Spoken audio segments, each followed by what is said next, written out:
Korang pernah tak tengok gambar ni? Gambar yang ada bukit hijau, langit biru. Legend gambar ni. Kalau gagal 80-an, 90-an kan, memang menggamit kenangan lah. Jadi ini adalah wallpaper Windows XP. Siapa sangka gambar yang nampak biasa tu sebenarnya adalah antara gambar yang paling terkenal dalam sejarah. Jadi inilah dia juru gambarnya, Charles Fourier. Ramai orang ingat gambar tu hasil daripada edit menggunakan Photoshop, tapi sebenarnya tidak sama sekali. Secara ringkasnya, cerita dia pada tahun 1996, Charles ni sedang memandu di satu kawasan di California. Ceritanya dia nak pergi melawat kekasih hatinya lah. Lepas tu dia lalulah satu tempat tu dan tiba-tiba dia nampak satu bukit yang sangat cantik. Seolah-olah dia tengok pemandangan tu macam sekeping gambar. Rumput hijau, langit biru, awan putih. Lepas tu dia terus berhenti tepi jalan. Buat pengetahuan, Charles ni dia adalah seorang juru gambar lah. Juru gambar National Geographic, tak salah aku. Makna kata ke mana-mana saja dia pergi memang dia bawa kamera lah dalam kereta dia kan. So masa tu kamera filem tu lah dia guna kan, kamera yang besar tu. So dia ambil kamera, lepas tu dia ambil lah beberapa keping gambar pemandangan yang dia tengok tu kan. Jadi masa tu dia sendiri pun tak tahu gambar yang dia ambil tu bakal mengubah hidup dia. Jadi lepas dia ambil gambar tu, dia letaklah dalam stok foto kan. So dipendekkan cerita, beberapa tahun kemudian company gergasi Microsoft nampak gambar tu, dan masa tu Microsoft ni dia buat operating system baru lah, iaitu Windows XP. Jadi dia berkenan dengan gambar yang Charles Fourier ni ambil, dan Microsoft membeli gambar tu dengan hak penuh. Makna kata dia beli sekali dengan copyright apa semua lah. Dia nak milik tu gambar tu, dia nak guna gambar tu sebagai wallpaper Windows XP lah masa tu. Jadi bila bercerita pasal copyright ni kan, memang tinggi lah dia bayar. Jadi berapa harga sebenar yang dibayar oleh Microsoft tu sampai sekarang masih menjadi rahsia lah. Ada yang kata $100,000 lah, tapi yang pasti memang atas daripada $100,000. So sangat tinggi lah. Jadi kesimpulannya di sini adalah kadang-kadang gambar yang bernilai tu bukanlah gambar yang mana kita set up gila-gila gambar tu kan. Kadang-kadang dengan secara kebetulan ni, macam kes ni lah, siapa sangka kan bukit hijau awan biru yang dirakam secara spontan tu menjadi fenomena dan dilihat berbilion makhluk di muka bumi ini.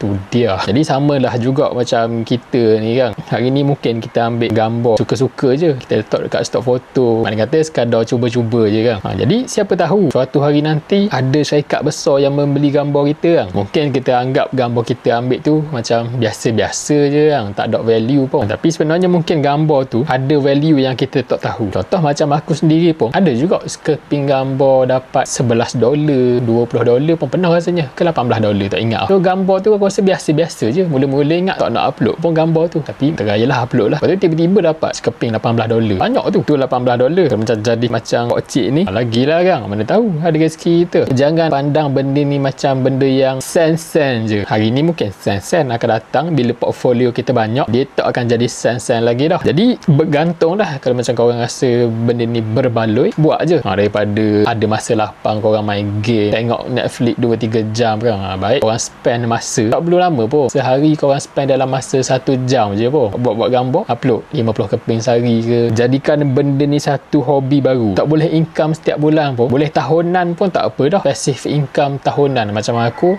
target tahunan je untuk stok foto ni. Macam sebelum ni alhamdulillah dapat dah lah 5,000 setahun tu, tapi akaun tu tak kekal lama lah. Silap aku juga tak filter gambar tu betul-betul. So sekarang ni aku fokus nak buat dekat Shutterstock pula lah. Bosan main AI, kita main gambar yang betul pula. Jadi jom kita buat sama-sama. Okay, so tu je perkongsian kali ni. Dapat semangat sikit dah. Tahun baru, semangat baru, azam baru. Kalau boleh kita cipta beberapa income pula. Yalah gaji ada dah, kita cipta pula satu lagi income, yang mana income tu kita boleh buat apa yang kita suka. Contohnya kita nak travel ke kan, kalau boleh jangan ambil dah duit gaji tu, tabung duit travel tu kita buat daripada benda-benda gini je, stok foto apa semua kan. Kalau boleh buat gitu. Alright, so itu je, jumpa lagi dalam video akan datang. Assalamualaikum.